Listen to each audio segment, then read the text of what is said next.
തിരുവനന്തപുരം മുതലപ്പുഴയിലെ മത്സ്യത്തൊഴിലാളികളുടെ സമരം താൽക്കാലികമായി അവസാനിപ്പിച്ചു.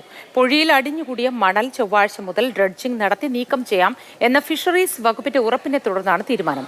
പൊഴിയിൽ മണൽ അടിഞ്ഞുകൂടിയതിനെ തുടർന്ന് മത്സ്യബന്ധനത്തിന് കഴിയാതെ ബുദ്ധിമുട്ടിലായതോടെയാണ് സമരസമിതി റോഡ് ഉപരോധിച്ച് പ്രതിഷേധം നടത്തിയത്. AK സ്റ്റെഫിന്റെ റിപ്പോർട്ട്. ഒരുപാട് മത്സ്യത്തൊഴിലാളികൾക്ക് ജീവൻ നഷ്ടമായ മുതലപ്പുഴയാണ് ഈ കാണുന്നത്. കഴിഞ്ഞ കുറേ നാളുകളായി ഇവിടെയുള്ള മത്സ്യത്തൊഴിലാളികൾക്ക് മീൻ പിടിക്കാൻ പോകുന്നതിന് വേണ്ടി പോലും കഴിയുന്നില്ല. അതിന് കാരണം നമുക്ക് ആ ദൃശ്യങ്ങളിൽ കാണാം. ആ പുഴയുടെ ഭാഗത്ത് രൂപപ്പെട്ടിരിക്കുന്ന മണൽത്തിട്ടയാണ് അതിന് കാരണം. ഈ കാണുന്ന സ്ഥലത്ത് നിന്ന് കടലിലേക്ക് ബോട്ടിൽ പോകാൻ കഴിയാത്തൊരവസ്ഥ നിലവിൽ ഉണ്ട്. അതുകൊണ്ടാണ് വലിയ തോതിലുള്ള ഒരു പ്രതിഷേധത്തിലേക്ക് മുതലപ്പുഴയിലെ സമരസമിതി നീങ്ങിയത്. ഇപ്പോൾ സമരസമിതിയുടെ ചെയർമാനായിട്ടുള്ള ബിനു പീറ്റർ മാതൃഭൂമി ന്യൂസിനൊപ്പം ചേരുകയാണ്. എന്തുകൊണ്ടാണ് ഈ ഒരു റോഡ് ഉപരോധത്തിലേക്ക്, ഒരു സമരത്തിലേക്കൊക്കെ നീങ്ങാനുള്ള കാരണം?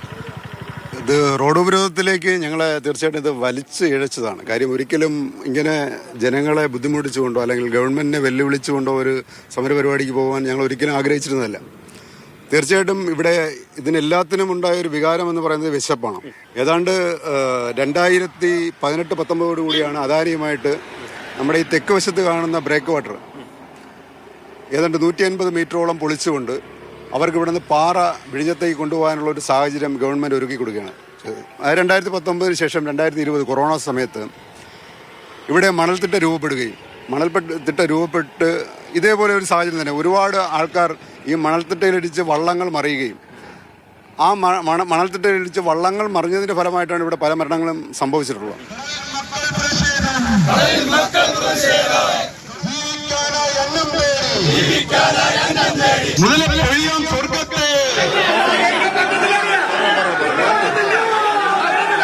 ചെന്നൈയുമായിട്ടും അതുപോലെ തന്നെ ചേറ്റുവയിലും ബേപ്പൂരിലും ബന്ധപ്പെട്ട് ചേറ്റുവയിൽ നമ്മളിപ്പം നടന്നുകൊണ്ടിരിക്കുന്ന ആ ഡ്രഡ്ജിംഗ് പരിപാടി തൽക്കാലം നിർത്തിവെച്ചിട്ട് അവിടെ നിന്നുള്ള ഡ്രഡ്ജർ ഇങ്ങോട്ട് കൊണ്ടുവരാൻ തീരുമാനിച്ചിട്ടുണ്ട്.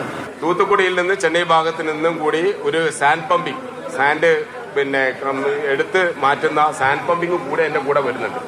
അതും ഇതിന്റെ കൂടെ വരും. അത് രണ്ടും കൂടി ആകുമ്പോൾ നിങ്ങൾ പോലെ ഈ അടിഞ്ഞുകൂടിയിരിക്കുന്ന മണല് വളരെ വേഗത്തിൽ തന്നെ നമുക്ക് നീക്കാൻ കഴിയും. 4 ദിവസത്തിനകം പ്രശ്നത്തിന് പരിഹാരമുണ്ടായില്ലെങ്കിൽ വീണ്ടും സമരവുമായി മുന്നോട്ട് പോകുമെന്നുള്ളത് തന്നെയാണ് സമരസമിതി വ്യക്തമാക്കുന്നത്. സുധീഷ് തിരുവല്ലയ്ക്കൊപ്പം AK Stephen, Mathrubhumi news, Thiruvananthapuram.